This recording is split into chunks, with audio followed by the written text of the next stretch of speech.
que nous aurait présenté, je le dis avec brio, Audrey, qui est donc la décision modificative numéro 1. On l'a déjà présenté en commission, bien sûr. On chemine vers la fin de l'année.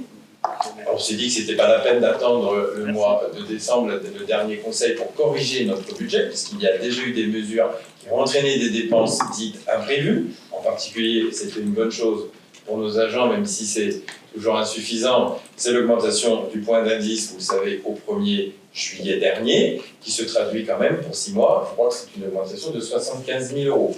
Parce qu'une année pleine, je crois que c'est 150 000. Donc là, il y a un surcoût non prévu de 75 000. Il y a d'autres éléments aussi. Et puis, il y a également des recettes qui n'étaient pas prévues au moment du budget et que nous pouvons intégrer dès maintenant pour arriver à l'équilibre, bien évidemment, de cette décision modificative. Donc, nous proposons les réajustements suivants. Prenons en compte en recettes les différentes notifications des dotations participation, notamment de l'État, mais aussi de notre métropole. On a, par rapport au vote du budget au mois de mars, maintenant des chiffres précis, à l'euro près, donc on les intègre, et des fois ça peut être un petit peu en dessous, des fois c'est au-dessus, tant mieux, intégrons-les, ainsi que les produits de la fiscalité, dont les sommes sont précises. Nous avons besoin, en termes de dépenses qui sont liées majoritairement à des réparations ou des expertises frais d'acte, et on en parlera tout à la fin du conseil, et d'alimentation, qui augmentent. Donc ça, c'est une augmentation des dépenses. Prévoir, donc, je le disais, les charges de personnel, notamment liées au remplacement réalisé au cours d'année et à la revalorisation du point d'indice. Une recette qui n'est pas très vieille puisqu'elle date de 14 heures aujourd'hui.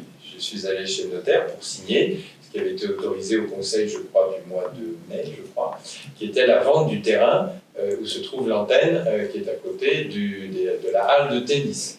Donc, il y a là une vente à un petit peu plus de 100 000 € que nous pouvons désormais intégrer dans nos recettes exceptionnelles. Nous avons aussi à prévoir les échéances du nouvel emprunt que nous avions décidé aussi, je crois, au mois de juillet. Maintenant, il commence à courir, les remboursements commencent à courir, donc on peut l'intégrer. Et puis, il y a des écritures d'amortissement qui n'étaient pas prévues initialement, qui ont été, j'imagine, demandées aussi peut-être par le Trésor public. Voilà, vous avez ensuite le tableau en fonctionnement des diverses sommes qui s'équilibre à 58 621 € pour le fonctionnement. Et pour l'investissement, vous retrouvez là une moins-value, si on veut, une diminution de presque 200 000 €, moins 199 628 € très exactement.